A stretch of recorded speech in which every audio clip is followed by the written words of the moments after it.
Hello বন্ধুরা, তোমরা সব কেমন আছো? আশা করছি নিশ্চয়ই ভালো আছো। তোমরা অত্যন্ত ব্যস্ত রয়েছো বিভিন্ন এন্ট্রান্স এক্সামিনেশনগুলো নিয়ে। 10+2 এর পর 10+2 এর পর আমাদের West Bengal joint entrance examination board অনেকগুলি এন্ট্রান্স এক্সামিনেশন নেয় বিভিন্ন কোর্সে অ্যাডমিশনের জন্য। ঠিক একইভাবে একটা কমন এন্ট্রান্স টেস্ট, যেটা তোমরা জানো, জেনফা ইউজি, অর্থাৎ এই joint entrance examination for BSc nursing, paramedical and allied sciences undergraduate কোর্সগুলির জন্য অ্যাপ্লিকেশন স্টার্ট হয় এবং এই জেনফা ইউজির মধ্যে তাকে অ্যাপ্লিকেশন করতে হয় এবং ভর্তির সুযোগ আসে।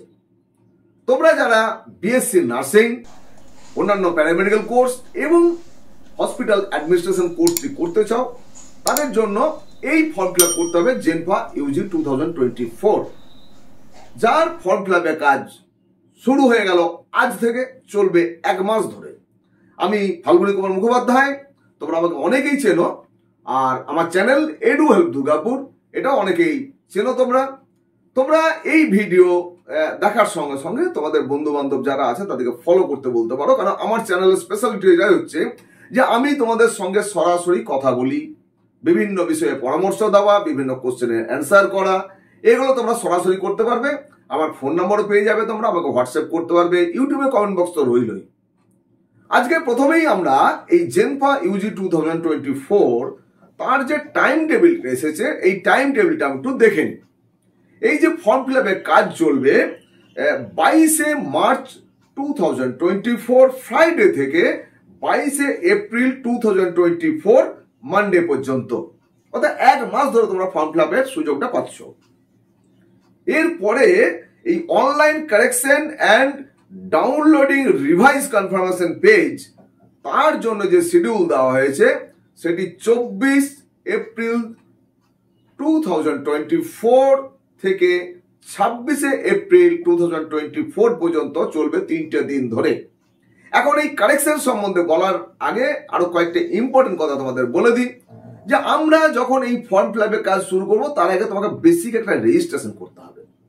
সেই রেজিস্ট্রেশনের সময় তোমার নিজের নাম, বাবার নাম, মায়ের নাম, date of birth, gender, domicile, এই জিনিসগুলো ওখানে পুট করতে হবে। এইগুলো যখন পুট করবে তখন খেয়াল রাখবে কোথাও যেন কোনো স্পেলিং মিস্টেক না হয়। সবাই তোমরা নিজে করো না, সাইবার ক্যাফেতে গিয়ে করো। তাহলে সাইবার ক্যাফেতে যে দাদা বা কাকারা তোমাদের করে দেবে, তাদের পাশে বসে প্রত্যেকটা স্পেলিং ইত্যাদিগুলো চেক করে নেবে। এই রেজিস্ট্রেশন করার সময় তোমাদের যে লাগবে একটি ভ্যালিড মোবাইল নাম্বার, যেটি তোমার নিজস্ব হওয়া চাই। হ্যাঁ, বাবা মার হলেও হবে, সব স্টুডেন্টদের কাছে এখনো পর্যন্ত ফোন থাকে না, এমনও আছে। তো বাবা মায়েরও হলেও হবে, বাট এটা যেন তোমার পেতে পারো, অর্থাৎ প্রতিদিন কিন্তু কোনো কিছু থাকলে এর মধ্যে মেসেজ আসবে এই মোবাইল নাম্বারে। এছাড়াও লাগবে একটা ভ্যালিড ইমেল আইডি। এই ভ্যালিড ইমেল আইডিটা কিন্তু অবশ্যই চেক করে নেবে এটা পুট করার আগে, কারণ অনেক সময় 2 বছর 3 বছর আগে তুমি হয়তো ইমেল আইডিটা করেছো, এরপরে এই ইমেল আইডিটা তুমি ইউজই করোনি। এমন হতে পারে এই ইমেল আইডি তুমি দিয়ে দিলে, পরবর্তীকালে তুমি দেখলে আরে পাসওয়ার্ডটা মনে নেই, আর পাসওয়ার্ডটা রিকভারি করতে পারো না কোনোভাবে, কারণ রিকভারির জন্য যে অল্টারনেট নাম্বার বা যে অ্যাড্রেস, ইমেল অ্যাড্রেস দেওয়া ছিল সেগুলো তোমার মনে নেই, সুতরাং বিপদে পড়ে যাবে। তাই আগে তুমি মেল আইডিটাকে চেক করে সেই মেল আইডিটা অবশ্যই দেবে। তাহলে valid mobile number, email ID, এই দুটো কিন্তু মাস্ট লাগছে। তোমাদেরকে দেখবে একটা পাসওয়ার্ড জেনারেট করতে হবে। এই পাসওয়ার্ড জেনারেট করতে হবে সাধারণত 8 থেকে 13 ক্যারেক্টারের মধ্যে, যেখানে বলা থাকে upper case, lower case, with special character and numeric. এটা alphanumeric with special character বলা হয়। তাহলে তোমরা বড় হাতের, ছোট হাতের, স্পেশাল ক্যারেক্টার এবং 1 থেকে 9 বা 1 থেকে 0 পর্যন্ত যে নাম্বারগুলো আছে তার মধ্যে কোনো নাম্বার দিয়ে তোমাকে এই তোমার যে পাসওয়ার্ড সেটা কিন্তু তোমাকে ঠিক করতে হবে। এবং এই পাসওয়ার্ড যখন তুমি করবে তখন অবশ্যই আগে কোনো তোমার ডায়েরিতে বা কোনো একটা ভালো জায়গাতে লিখে নেবে কোন পাসওয়ার্ড তুমি দিলে, কারণ এই পাসওয়ার্ড তুমি যদি ভুলে যাও তাহলে ফরগট পাসওয়ার্ড বলে যে অপশন থাকবে, সেই অপশন দিয়ে যদি রিকভারি করা গেল অত্যন্ত ভালো, যদি না করা যায় কেউ তোমাকে হেল্প করতে পারবে না। এটা ভেরি ইম্পর্টেন্ট জিনিস। আর এই কনফার্মেশন পেজ, তোমাদের ফর্ম ফিল আপের পুরো কাজ যখন হয়ে যাবে তখন কিন্তু তোমাকে কনফার্মেশন পেজটা ডাউনলোড করে নিতে হবে, তুমি অপশন পাবে ওখানে। অনেকেই কি করে কনফার্মেশন পেজটা এখানে সেভ করে রেখে দেয় যে পরে প্রিন্ট করিয়ে নেব, তারপর দেখা গেল মোবাইলটা করাপ্ট হয়ে গেল, অথবা যে সাইবার ক্যাফেতে করেছিল সেখান থেকে নেয়নি, বলেছিল কোনো ফোল্ডার করে গেছে, পরে গিয়ে দেখলো ফোল্ডারটা নেই। সুতরাং বিপদে পড়ে যাবে। তাই তুমি ফর্ম ফিল আপের কাজ কমপ্লিট হয়ে যাওয়ার সঙ্গে সঙ্গে কনফার্মেশন পেজটা একদম প্রিন্ট করে 2-3টে কপি করে একটা ফাইল বন্দি করে রাখবে, অবশ্যই অবশ্যই অবশ্যই। Publication of downloadable admit card, আমরা যে অ্যাডমিট কার্ড তোমাদের পরীক্ষা দেওয়ার জন্য যেটা ডাউনলোড করা যাবে, তার যে ডেট এখানে দেওয়া আছে সেটা হচ্ছে 20 জুন 2024 বৃহস্পতিবার থেকে 30 জুন 2024 রবিবার পর্যন্ত, রবিবার 2টো পর্যন্ত এটা তোমরা ডাউনলোড করতে পারবে। ডেট অফ এক্সামিনেশন অনেক অনেক আগেই জেনে গেছি, যখনই তোমাদের এই বাজারে বিভিন্ন ভিডিওগুলো চলে এসছে তখন ডেট অফ এক্সামিনেশনটা ডিক্লেয়ার হয়ে গেছে, সেটা তোমরা সবাই জানো যে 30 জুন 2024 সানডে এই এক্সামিনেশনটা হবে। এই যে এক্সামিনেশনটা হবে এটা 2টো পার্টে হবে, পেপার 1 অ্যান্ড পেপার 2, 2টো ভাগ করা হয়েছে। পেপার 1-এ কি থাকছে? পেপার 1-এ থাকছে মানে শুধুমাত্র BHA অর্থাৎ ব্যাচেলার ইন হসপিটাল অ্যাডমিনিস্ট্রেশন, এই কোর্সটা ছাড়া বাকি যেগুলো সেগুলো সবগুলো হচ্ছে পেপার 1-এ থাকছে। এই পেপার 1-এর পরীক্ষাটি হবে বেলা 11টা থেকে দুপুর 12:30 পর্যন্ত। এরপরে পেপার 2 হবে ব্যাচেলার ইন হসপিটাল অ্যাডমিনিস্ট্রেশন যে কোর্স, তার জন্য সেটা হবে বেলা দুপুর 2টো থেকে বিকাল 3:30 পর্যন্ত, এই 1.5 ঘন্টার পরীক্ষা হবে। রেজাল্ট কবে বেরোবে সেটা ওয়েবসাইটে পরবর্তীকালে জানানো হবে। এবারে আমরা এই জেনফা ইউজি তার যে বিভিন্ন দিকগুলো রয়েছে, আমরা প্রথমে কি দেখে নেব? আমরা প্রথমে দেখে নেব যে এই যে রেজিস্ট্রেশন যখন করছো, আমি রেজিস্ট্রেশনে বলে দিলাম, তাহলে রেজিস্ট্রেশন করার পরে অ্যাপ্লিকেশন করবে। অ্যাপ্লিকেশন করতে গিয়ে কি কি করতে হবে, আমাদের কোন কোন ডকুমেন্ট আপলোড করতে হবে, এলিজিবিলিটি ক্রাইটেরিয়া কি রয়েছে, কোর্স কি কি রয়েছে, এই সমস্ত বিষয়গুলো নিয়ে আমরা পরপর একটু দেখে নিই বা জেনে নিই, আরো সহজ হয়ে যাবে। জেনফা ইউজি 2024-এ যে কোর্সগুলি করা যাবে সেটি হচ্ছে BSc nursing, bachelor of nursing. এটি বোথ মেল এবং ফিমেল বোথ ক্যান্ডিডেটে অ্যাপ্লাই করতে পারবে, বাট মেল ক্যান্ডিডেটরা অনলি কয়েকটি প্রাইভেট যে মেডিকেল কলেজ বা প্রাইভেট নার্সিং ইনস্টিটিউট রয়েছে সেখানেই হচ্ছে তারা অ্যাপ্লাই করতে পারবে বা সেখানে অ্যাডমিশন নিতে পারবে। বাকি ফিমেল ক্যান্ডিডেটে কিন্তু সমস্তই গভর্নমেন্ট এবং নন গভর্নমেন্ট বা প্রাইভেট প্রত্যেকটা ইনস্টিটিউটে তারা অ্যাডমিশন নিতে পারবে। এছাড়া প্যারামেডিক্যাল কোর্সেস যেগুলো রয়েছে, বিপিটি রয়েছে ব্যাচেলর অফ ফিজিওথেরাপি, বিএমএলটি রয়েছে bachelor of medical laboratory technology, BSc CCT, BSc in critical care technology, BSc OTT, BSc in operation theatre technology, BSc PT বা BSc in perfusion technology, BSc PA বা BSc in physician assistant, BVSO bachelor of vision sciences and optometry, BSc MMB, BSc in medical microbiology. BHA এই কোর্সটি যে কোনো branch থেকে pass করলে কিন্তু করা যাবে, এটি কিন্তু সায়েন্সে হতে হবে এমন নয়, এটি আর্টস কমার্স ক্যান্ডিডেটরাও কিন্তু এটাতে পড়তে পারবে, সুতরাং তারাও কিন্তু এখানে এলিজেবল অ্যাপ্লাই করার জন্য। তো BHA যে কোর্স রয়েছে সেটা ব্যাচেলর ইন হসপিটাল অ্যাডমিনিস্ট্রেশন, এই সাবজেক্টটা রয়েছে এখানে। BOT bachelor of occupational therapy, BSc RIT bachelor of radiology and imaging technique, BSc CSIC bachelor of central sterilisation and infection control, BSc RT bachelor of respiratory therapy. এই এতগুলি course হচ্ছে করা যাবে বিভিন্ন সরকারি এবং বেসরকারি ইনস্টিটিউটে। আপনারা চয়েস ফিলের মধ্যে দিয়ে করতে পারবেন আপনাদের র্যাঙ্ক পাবলিশ হওয়ার পর। যেটি অত্যন্ত গুরুত্বপূর্ণ সেটি হচ্ছে যে এই যে জেনফা ইউজি তোমরা অ্যাপ্লাই করবে, তো এই অ্যাপ্লাই করার জন্য এই এলিজিবিলিটি ক্রাইটেরিয়াগুলো কি আছে না, প্রথমত বলা হয়েছে যে applicant must B a citizen of India, প্রথমে ইন্ডিয়ান সিটিজেন হতে হবে।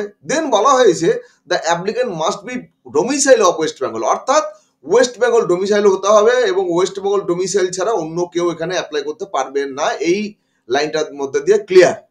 The applicant must have passed already or must be appearing in 2024 in class 12 in 10+2 system only, অর্থাৎ উচ্চ মাধ্যমিক বা 10+2 সিস্টেমে যারা পাস করে বসে আছে অথবা হচ্ছে এই বছরে যারা অ্যাপিয়ার করছে 2024-এ তারা হচ্ছে এখানে eligible. For BSc Nursing, the applicant's age must be at least 17. BSc Nursing এর জন্য ক্যান্ডিডেটের এজ মিনিমাম হচ্ছে 17 হতেই হবে as on 31st July 2024 31st July অনুযায়ী 17 বছর হতে হবে, একদিন কম হলে কিন্তু হবে না। That is, the applicant should have born on or before 31st July 2007, অর্থাৎ ক্যান্ডিডেটকে অবশ্যই 31st জুলাই 2007 অথবা তার আগের ডেটে জন্ম হতে হবে। পরবর্তীকালে জন্ম হলে কিন্তু জন্ম তারিখ হলে তারা এলিজিবল হবে না। Other than BSc Nursing, the applicant's age must be at least 17 মানে as on 31st December 2024, অর্থাৎ BSc Nursing ছাড়া বাকি অন্যান্য যে কোর্সগুলো হচ্ছে সেখানে মিনিমাম এজ 17 হতে হবে as on 31st December 2024. That is ওখানে বলা হচ্ছে কি যে candidate should have born on or before 31st December 2007, অর্থাৎ এই ক্ষেত্রে বলা হচ্ছে যে বিএসসি নার্সিং ছাড়া অন্যান্য কোর্সগুলোতে অ্যাপ্লাই করতে গেলে ক্যান্ডিডেট অবশ্যই 31শে ডিসেম্বর 2007 অথবা তার আগের জন্ম হতে হবে, তার পরের ডেটের জন্ম তারিখ হলে হবে না। এখন দেখে নিই যে আমাদের এই জেনভা ইউজি 2024 তার এলিজিবিলিটি ক্রাইটেরিয়া কি রয়েছে। এলিজিবিলিটি ক্রাইটেরিয়া ফর অ্যাডমিশন, এখানে কোন কোন কে কি অ্যাডমিশন হবে তার এলিজিবিলিটি ক্রাইটেরিয়া কি আছে। জেন্ডার বলেছে only female candidate are eligible for admission in BSc nursing course in government college under JENPAS UG 2024, অর্থাৎ ফিমেল ক্যান্ডিডেটরা কেবলমাত্র গভর্নমেন্ট যে ইনস্টিটিউটগুলো রয়েছে নার্সিং কলেজ রয়েছে সেখানে ভর্তি হতে পারবে, এখানে মেলরা পারবে না। Female candidates are eligible for admission in BSc Nursing course in private college under Genpa UG 2024. However, there are few private colleges meant for male candidate only. অর্থাৎ এখানে মেল ফিমেল ক্যান্ডিডেটরা বোথ গভর্নমেন্ট এবং non government হচ্ছে medical college বা nursing কলেজে তারা পড়াশোনা করার সুযোগ পাচ্ছে বা বিএসসি করার সুযোগ পাবে। whereas মেল ক্যান্ডিডেটরা অনলি কিছু হচ্ছে প্রাইভেট ইনস্টিটিউটেই ভর্তি হওয়ার সুযোগ পাবে, সে কথা আগেও তোমাদের সঙ্গে শেয়ার করলাম।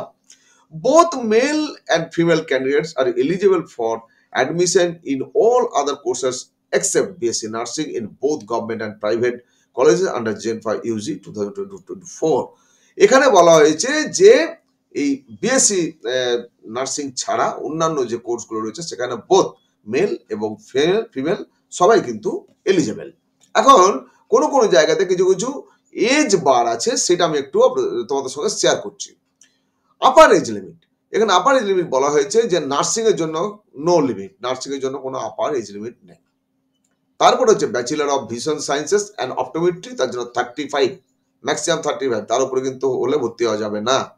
বিপিটি বিওটি এগুলো হচ্ছে কোনো আমাদের আপার এজ লিমিট নেই।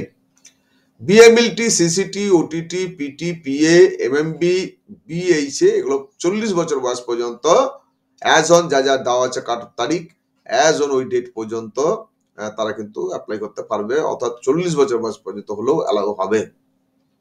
আরআইটি সিএসআইসি আরটি এগুলো 40 বছর বয়স পর্যন্ত অ্যালাউ করা হচ্ছে। একাডেমিক ক্রাইটেরিয়া কি কি বলা হয়েছে, এখানে মিনিমাম কোয়ালিফিকেশন বলা হয়েছে। মিনিমাম কোয়ালিফিকেশন কি, candidate must pass the subject with individual pass mark in both theory and practical separately where applicable, অর্থাৎ থিওরি এবং প্র্যাকটিক্যালে পাস থাকতে হবে। বিএসসি নার্সিং এর জন্য ফিজিক্স কেমিস্ট্রি বায়োলজি থাকতেই হবে। এখানে বলা হয়েছে BPT BMLT CCT OTT PT PA MMB আরআইটি CSIC এবং আরটি এগুলোর জন্য এখানে যেটা বলা হয়েছে যে ফিজিক্স কেমিস্ট্রি বায়োলজি ইংলিশ থাকতে হবে। বিবিএস অর্থাৎ bachelor of vision sciences and optometry, bachelor in hospital administration, এই কোর্সটাতে সাবজেক্ট নিয়ে কিছু বলা নেই, এটা জেনপিইউজি দিয়ে অ্যাপ্লাই করে এছাড়াও সবাই এই কোর্সটা করতে পারবে।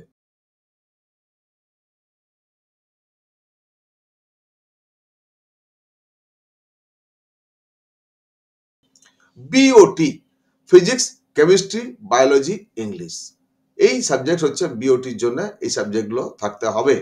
Minimum aggregate considering above subject taken together journal EWS একরকম আছে তাদের। এখানে বলা হয়েছে যে বিএসসি নার্সিং এর জন্য 45%, তারপরে বাকি আদার কোর্স যেগুলো বললাম ওই বিপিটি সহ একদম আরটি পর্যন্ত যেগুলো হয়েছিল 45%, তারপরে bachelor of vision sciences and optometry এর জন্য 50%, এখানে মিনিমাম এগ্রিগেট ইন পিসিএমবি এখানে 50% থাকতে হবে জেল এবং ইডব্লিউএস ক্যাটাগরির জন্য। এখানে বিএইচ এর জন্য কোনো সেরকম কিছু বলা নেই এবং বিওটির জন্য কিছু এখানে বলা নেই।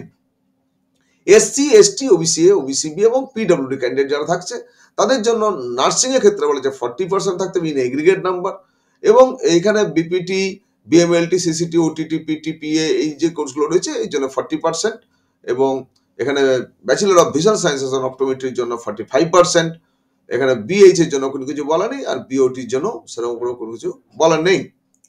বলা হয়েছে candidate must pass in English in 10+2 system, সব ক্ষেত্রে হচ্ছে ইংলিশটা পাস থাকলে শুধুমাত্র হবে, কোনো পার্সেন্টেজে কোনো উল্লেখ নেই। Minimum aggregate in class 12 general and EWS এর জন্য, এখানে যেমন বিএসসি নার্সিং অন্যান্য প্যারামেডিক্যাল কোর্সগুলো ভিশন সায়েন্স অপটোমেট্রি যেটা তার জন্য কিছু বলা নেই, শুধুমাত্র 50% বলা হয়েছে এখানে বিএইচ এ কোর্সটার জন্য 50% বলা আছে, আর এসসি এসটি ওবিসিবি এবং পিডব্লিউ ক্যান্ডিডেট জন্য 45% এই ক্ষেত্রে বলা আছে, বাকিগুলোতে এনে করা আছে, অন্যগুলোতে কোনো পার্সেন্টেজ উল্লেখ করা নেই।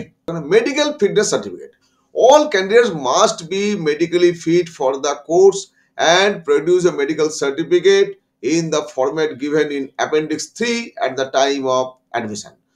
তোমাদের অ্যাডমিশনের সময় অ্যাপেন্ডিক্স 3 তে যে ফরম্যাট দেওয়া আছে সেই ফরম্যাট দিয়ে তোমাদের রেজিস্টার্ড মেডিকেল প্র্যাকটিশনারের কাছ থেকে তোমাদেরকে সার্টিফিকেট সংগ্রহ করে সেই সার্টিফিকেট তোমাদেরকে প্রডিউস করতে হবে। পেপার এর র্যাঙ্কে যেটা বলা হয়েছে হসপিটাল অ্যাডমিনিস্ট্রেশন পোস্টের জন্য জিএমআর একটি বিএমআর। বিএমআর হচ্ছে ব্যাচেলর ইন, আমাদের বিএমআর র্যাঙ্ক যেটা বেরোবে এই, আর বাকিগুলোর জন্য সবই জিএমআর, অর্থাৎ বিএসসি নার্সিং থেকে অন্যান্য প্যারামেডিক্যাল কোর্স সবের জন্য হচ্ছে জিএমআর। আগেকার দিনে হতো একটা নার্সিং এর জন্য এনএমআর বেরোতো, সুতরাং এখানে আর এনএমআর নেই, শুধু জিএমআর এবং বিএমআর এই দুটো র্যাঙ্ক কিন্তু ডিক্লেয়ার হবে। জিএমআরটা হচ্ছে বিএসসি নার্সিং এবং অন্যান্য প্যারামেডিক্যাল কোর্সের জন্য, আর বিএইচ এ কোর্সটার জন্য বিএমআর ডিক্লেয়ার হবে, এই দুটো র্যাঙ্ক ডিক্লেয়ার হবে। জেনফা ইউজি 2024 তার যে কোশ্চেন প্যাটার্ন অর্থাৎ পেপার 1 এবং পেপার 2 নির্দিষ্ট পেপারের এগেনস্টে কি ধরনের কোশ্চেন প্যাটার্ন থাকছে সেটা একটু দেখে নিই। এখন প্যাটার্ন অফ কোশ্চেন, এটা খুব ভেরি ভেরি ইম্পর্টেন্ট। এটা পেপার 1 এবং পেপার 2 দুটো আমাদের এখানে পেপার পরীক্ষা হবে। যদি দুটোই কেউ বসতে পারে তো দুটো পেপার দিতে হবে, কেউ চাইলে পেপার 2 এ বসতে পারে, কেউ পেপার 1 এও বসতে পারে। তো পেপার 2টা হচ্ছে এখানে considering for the BH A course only. এখানে due the application candidate can apply for paper 1 or only paper 2 or both. Paper 1 will have the following structure. Paper 1 এর ক্ষেত্রে কিভাবে কোশ্চেন হবে, অর্থাৎ আমাদের বিএসসি নার্সিং এবং অন্যান্য প্যারামেডিক্যাল কোর্স যেগুলো রয়েছে তার জন্য কিরকম হবে, সেখানে হচ্ছে ফিজিক্সে থাকছে 1 নম্বর করে 15টা কোশ্চেন থাকবে। এই যে ক্যাটাগরি 1 এগুলো 1 নম্বর করে থাকবে প্রত্যেকটা কোশ্চেনের এগেনস্টে, কিন্তু এখানে নেগেটিভ মার্কিং থাকবে 1/4 করে, অর্থাৎ 0.25 করে কাটা যাবে যদি ভুল হয়। এটা ক্যাটাগরি 1। তো ক্যাটাগরি 1 এ ফিজিক্সে থাকছে 15টি, কেমিস্ট্রি থাকছে 15টি, বায়োলজি থাকছে 15টি, বেসিক ইংলিশ থাকছে 20টি, লজিক্যাল রিজনিং থাকছে 20টি, মোট 85টি কোশ্চেন থাকবে এখানে 85 নম্বরের। এবার চলে যাবো ক্যাটাগরি 2। ক্যাটাগরি 2 এ প্রত্যেকটি কোশ্চেন এগেনস্টে 2 নম্বর করে থাকবে। এখানে কোনো নেগেটিভ মার্কিং থাকবে না, বাট এখানে একটা আছে 1 অর মোর হচ্ছে কারেক্ট অ্যান্সার হতে পারে। সুতরাং এই যে ফিজিক্সে যেমন 5টি কোশ্চেন থাকবে, 5 দুগুণে 10 নম্বরের, একটি কোশ্চেন এগেনস্টে 1 বা 2 বা 3টেও অ্যান্সার বা রাইট হতে পারে। সুতরাং যদি সবকটি রাইট বা কারেক্ট অ্যান্সারে আমি এখানে টিক দিই তাহলে আমি ফুল নাম্বার পাবো 2 নাম্বার। আর যদি 3টে হয়তো কারেক্ট অ্যান্সার হওয়ার কথা, সেখানে আমি 2টো কারেক্ট অ্যান্সার কারেক্ট অপশনে আমি ফিল আপ করলাম, সেই ক্ষেত্রে আমি প্রপোর্শনাল নাম্বার পাবো। বাট এমন যদি হয় যে কোনো কোশ্চেনটার এগেনস্টে 3টে কারেক্ট অ্যান্সার হওয়ার কথা, সেখানে আমি 2টি কারেক্ট অ্যান্সারে ফিল আপ করলাম আর একটি রং অ্যান্সারে টিক করে দিলাম, সেই ক্ষেত্রে কিন্তু এটা পুরোটা 0 হয়ে যাবে। সুতরাং অনেকে বলবে যেহেতু এখানে নেগেটিভ মার্কিং নেই, তুমি জানো আর না জানো সব মার্কিং করে দাও। আমি বলবো যে না, তুমি যদি মনে করো যে এই কোশ্চেনটা এগেনস্টে কটা হবে জানি না, বাট এইটা শিওর হবে আমি একটা জানি, তো তুমি ওই একটাতেই হচ্ছে ফিল আপ করবে ওই মার্কশিটে। কেননা একটাই এই কারণে ফিল আপ করবে, তুমি তাতে প্রপোর্শনাল নাম্বার পাবে। বাট তুমি একটা দিলে আর অন্যটা গেস করতে গিয়ে তুমি দেখলে ভুল হয়ে গেলে জিরো হয়ে যাবে, সুতরাং কিছু লাভ হবে না এবং তুমি র্যাঙ্ক অনেক পিছিয়ে যাবে। সুতরাং এই টেকনিকটা অবশ্যই নেবে যে তুমি যদি জানবে 100% সেটাতে ঠিক করা, তাতে একটা পারো দুটো পারো যটাই পারো সেটা করলেই মনে হয় বেশি ভালো হবে। তো এক্ষেত্রে ফিজিক্সে 5টা থাকছে ক্যাটাগরি 2 এ, কেমিস্ট্রিতে থাকছে 5টি, বায়োলজি থাকছে 5টি, মোট 15টি কোশ্চেন থাকছে। এখানে টোটাল যে কোশ্চেন থাকছে সেখানে ফিজিক্সে 20টি কোশ্চেন হচ্ছে, কেমিস্ট্রিতে 20টি, বায়োলজিতে 20টি, বেসিক ইংলিশ 20টি, লজিক্যাল রিজনিং 20টি, মোট 100টি হচ্ছে কোশ্চেন। এই 100টি কোশ্চেনের এগেনস্টে আমাদের মোট হচ্ছে 115 নম্বর।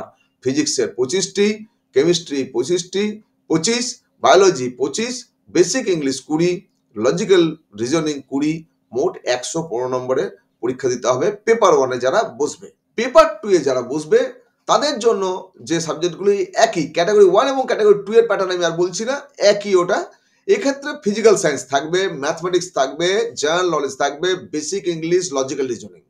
এই যে ফিজিক্যাল সায়েন্স এবং ম্যাথমেটিক্স এটা হবে ক্লাস 10th স্ট্যান্ডার্ডের, আর বাকি জেনারেল নলেজে কোনো স্ট্যান্ডার্ড হয় না, বলা আছে 12th স্ট্যান্ডার্ডে, বাট সবই জেনারেল নলেজ জেনারেল নলেজ, সুতরাং কোনো স্ট্যান্ডার্ড হয় না। বেসিক ইংলিশ, লজিক্যাল রিজনিং এগুলো হচ্ছে 12th স্ট্যান্ডার্ডের হবে। আমাদের ফিজিক্যাল সায়েন্স থাকবে 25টি থাকবে ক্যাটাগরি 1-এ, আমাদের ক্যাটাগরি 2 থাকবে 5টি, মোট 30টি কোশ্চেন থাকছে এবং 35 নম্বরে উত্তর দিতে হবে। ম্যাথমেটিক্সে 10টি থাকবে ক্যাটাগরি 1-এ, 5টি থাকবে ক্যাটাগরি 2-এ, মোট 15টি কোশ্চেন 20 নম্বরের অ্যান্সার দিতে হবে। জেনারেল নলেজে 10টি কোশ্চেন থাকছে ক্যাটাগরি 1-এ, ক্যাটাগরি 2-তে 5টি, মোট 15টি 20 নম্বরের অ্যান্সার দিতে হবে। বেসিক ইংলিশে 20টি হচ্ছে 1 নম্বরের থাকছে, এই 20টা কোশ্চেন টোটাল 20 নম্বরের অ্যান্সার দিতে হবে।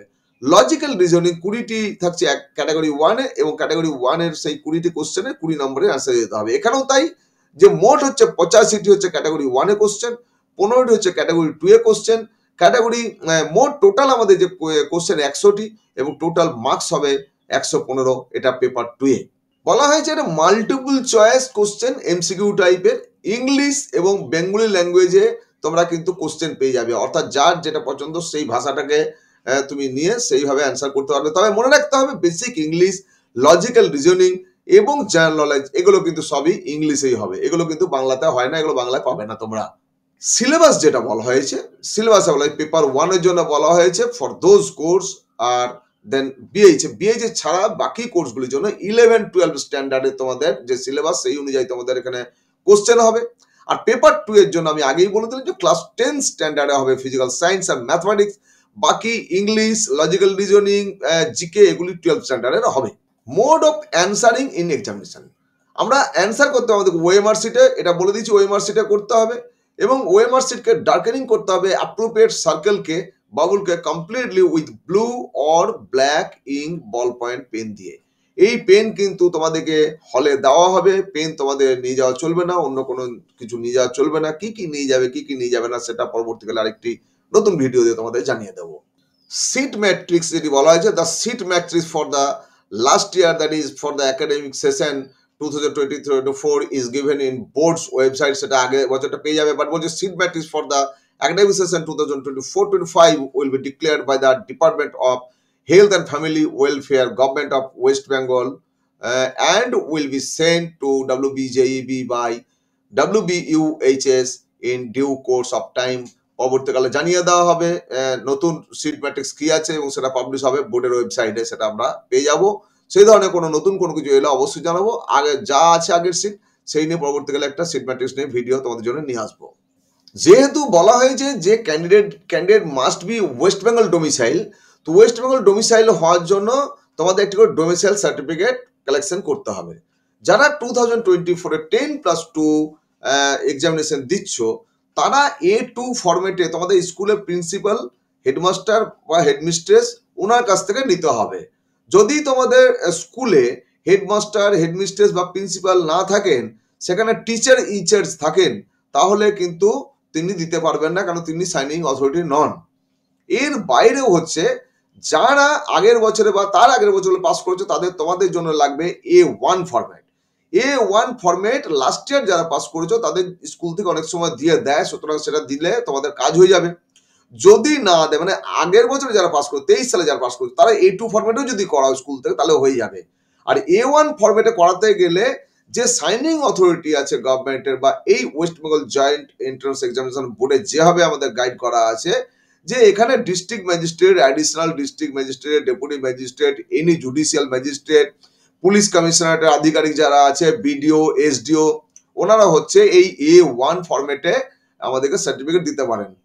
আর যারা প্রদেশের বাইরে অর্থাৎ ওয়েস্ট বেঙ্গলের বাইরে 10+2 পড়াশোনা করেছো বাট তোমাদের বাবা মারা হচ্ছে এখানকার পাকাপাকি বাসিন্দা, তোমরা ওয়েস্ট বেঙ্গল ডোমিসাইল হিসাবে গণ্য হবে, সেই ক্ষেত্রে তোমাদেরকে কিন্তু বি ফরম্যাটের সার্টিফিকেট সাবমিট করতে হবে। এক্ষেত্রে একই ব্যাপার, বি ফরম্যাটের সার্টিফিকেট পাবে না তোমরা, দিতে চায় না কেউ।